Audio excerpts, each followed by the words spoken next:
Tanganyika TV, kwa pamoja tukupashe. Naam, asante sana mpenzi mtazamaji wa Tanganyika TV. Bila shaka na kukaribisha kuweza kutufuatilia vilivyo. Nikukumbusha kwamba hii ni TV yako ambayo inakupa update mbalimbali. Tunakuwa tunakujuza matokeo kaza wa kaza ambayo yanakuwa yanatokea nchini Jamhuri ya Kidemokrasia ya Kongo, sasa eneo la Mashariki. Vipindi kaza wa kaza vinakuelimisha na kukujuza mengi, vyote ni kwenye Tanganyika TV. Mpenzi mtazamaji, kama ilivyo desturi yetu, tunakukaribisha katika kile kipindi chako kipendelevu, kipindi cha mtazamo wa kisiasa ambacho kinakupa fursa kuweza kutambua tathmini mbalimbali kuhusu siasa za nchi ya Jamhuri ya Kidemokrasia ya Kongo, siasa za Mashariki mwa DRC, siasa za ukanda wa maziwa makuu na sehemu tofauti. Na kwa leo bwana, tutakwenda kuongelea kuhusu swala kubwa ambalo maoni yanakuwa tofauti. Maana yamekuwa kaza wa kaza kutokana na swala ambalo limeshamiri katika mkoa wa Kivu Kusini. Kwanza kabisa ni kuhusiana na motion de censure ambayo inamlenga governor wa jimbo la Kivu Kusini ambaye ni Jean-Jacques Purusi. Vile vile tutaongelea kibarua ambacho alikitoa governor makamu ama liwali makamu wa jimbo la Kivu Kusini ambaye ni Jean-Jacques Lakano. Kwa hiyo kupitia yale ambayo tumekuandalia kwa siku ya leo utaenda kunufaika. Siko peke yangu kwa leo kabisa, ni naye mwenzangu hapa ambaye labda atajitambulisha mwenyewe bana. Karibu. Asante sana, nashukuru sana kwa kuweza kunialika kwa siku ya leo. Mimi kwa majina naitwa Kimanuka Mapendezo, mchambuzi pia na mtangazaji wa Tanganyika TV.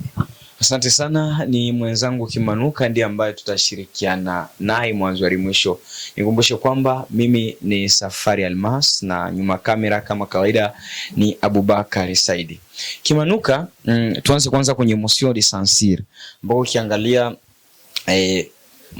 wabunge wa jimbo hili la Kivu Kusini waliweza kuanzisha kuwasilisha kwa ajili ya kupiga kura kutokuwa na imani na governor, kwa kile wakisema kwamba tutendei haki jimbo la Kivu Kusini, haongozi vizuri kabisa kutokana na matarajio ambayo huenda labda wangeipata. Kuna chochote ambacho ameshakifanya, ukiangalia kiupande wa maendeleo hakuna lolote lile ambalo ameshalifanya. Labda hili linakuaje kwa upande wako? Unaona kweli ni sawa kitu ambacho madepute ama wabunge wa jimbo waliweza kukifanya? Tuseme tu kwamba labda kabla sijasema hivyo, aidha sijaweza kutoa maoni kuhusiana na jambo ya motion de censure, labda kwanza niweze kuipa pole mkoa wetu wa Kivu Kusini ambao unazuguzugwa na mambo mbalimbali hasa ya ukosefu wa usalama katika baada ya kuvamiwa tarehe 14 Februari mwaka 2024. Nadhani ndo M23 iliweza kutenga mji wa Bukavu, sasa kufika kwenye Kavumu hadi kufika kwenye tarehe 16 Februari ndo akaja kuingia hadi Bukavu Center. Na ilikuwa ni baada ya miezi midogo sana. Ilikuwa ni mwaka 2025 kabla sijakosea. Ilikuwa hivyo. Lakini na gavana alikuwa bado ana miaka kidogo. Alikuwa hajaongoza, alikuwa kama ana mwaka mmoja tu, tuseme miezi, kwa sababu yeye aliingia madarakani ilikuwa ni mwaka 2024 na programu ambayo ilikuwepo ilikuwa ni kwamba ni manda ambaye angekuwa na programu ya kuanzia mwaka 2024 hadi mwaka 2028. Lakini kwa bahati mbaya amebuguzwa na usalama vile hadi kuhamisha makao makuu yake ambayo anahitaji kwa muda pale mjini Uvira. Labda niseme tu kwamba kulikuwa na hali ya sintofahamu ambayo ilitokea kwenye ile hali ya kwenye uongozi wa Purusi kwa kusema kweli. Hadi sasa uongozi au tuseme government ya Kivu Kusini ni kama vile haieleweki, kichwa katikati ya bamkia, kwa sababu unajua kila mtu ama kila idara inataka kujiongoza. Tukizungumzia kwanza pouvoir ya armée, tukizungumzia pouvoir ya wazalendo, pouvoir aussi ya uongozi wa mzima, yani administration ya gouvernance provinciale. na walikuwa wawili, waliteuliwa wawili, walichaguliwa na mabunge wa jimbo, ndio walichaguliwa kwa kuweza kupewa mikoba ya kuongoza bunge, kuongoza government mpaka mwaka 2028, jambo ambalo hawakutegemea wabunge kama inaweza kutokea katika hali ya sintofahamu kama na hii. Basi ikabidi wakasema kwamba tuandike motion de censure kwa sababu tunaonekana haturidhishwi. Lakini kweli ukiangalia hata picha government ya Kivu Kusini tangu wahamie Uvira haijawa na sura kama government. Kila kitu kinaenda kwa kauli, wanazungumza, wanatoa promise, zile ahadi. Unakuta ahadi zenyewe hazikamati vizuri, hazitekelezwi kwa kiasi fulani. Ikabidi kuona kwamba pengine sisi wabunge ambao tunakuja kwa ajili ya kutetea kusema kile ambacho raia inahitaji, tutakuja kuonekana tunakuja huku kama kula raha tu. Lazima tuseme na tuweze kuweka mambo yote kuwa wazi na bayana kwamba sisi hatuhusiki, wanaohusika ni government. Ni government ya mkoa wa Kivu Kusini. Hiyo ndo maana ya motion de censure. Kwa sababu motion de censure ikisha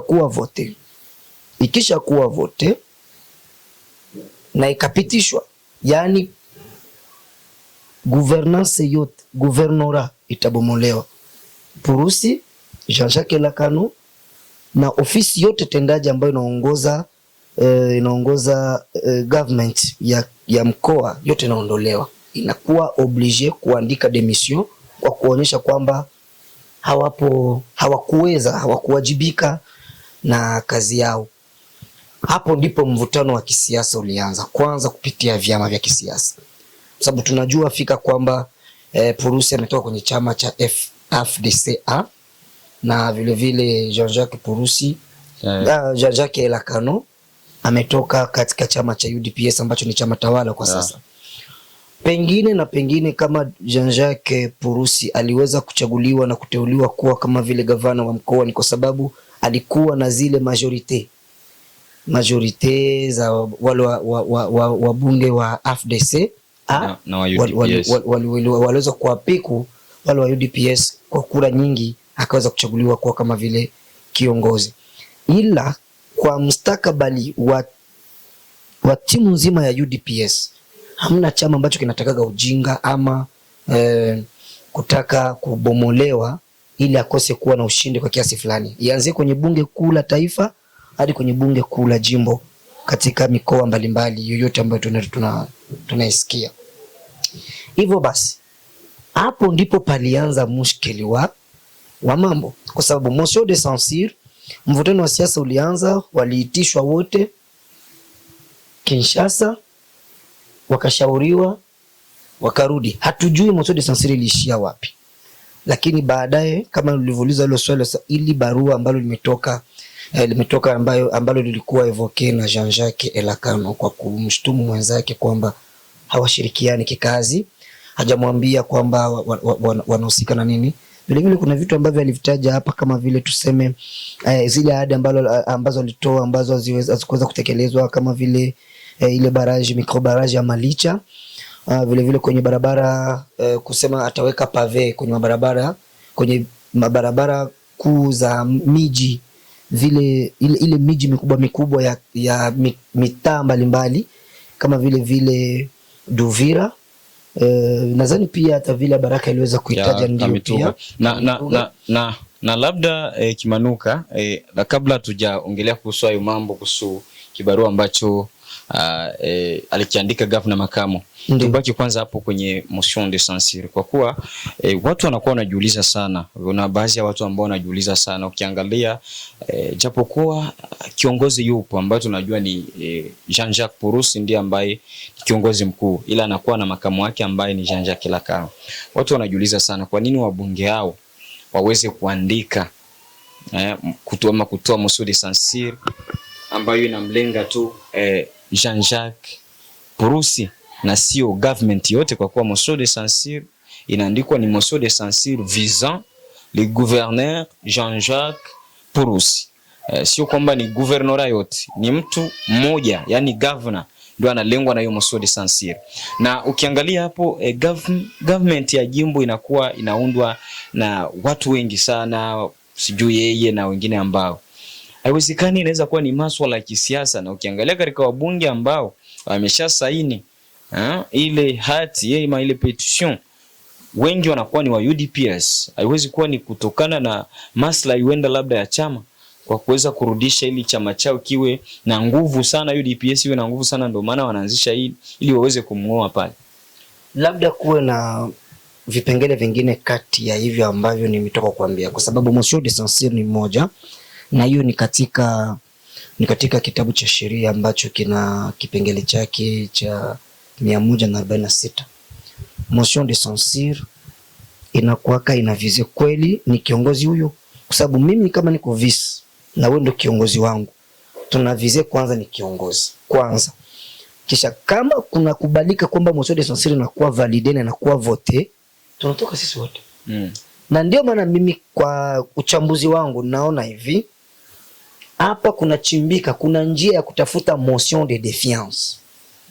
Kwa sababu motion de défiance ikishakuwa vote watamuondoa, na hicho kinaonekana dhahiri kwamba hakika ni mambo ya kisiasa, kwa sababu unajua tangu baba wa imani tuseme baba wa chama Bahati Lukwebo kuweza kujiuzuru kwenye wazifa ambao alikuwa akipata akihudumu katika ofisi ya seneti kule maeneo ya Kinshasa, AFDC inaonekana kama kulegalega hivi kwa kiasi fulani.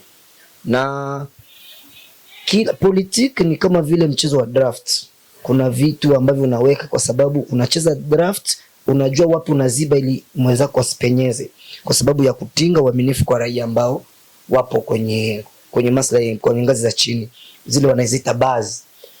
Sasa hapo ndo panakuwa pako na makimbilio, yani kuna wanakimbizana kuhusiana na hilo, kwa sababu wakisema motion de censure itamtoa gouverneur, vice gouverneur, ule uongozi wote wa juu unaondoka.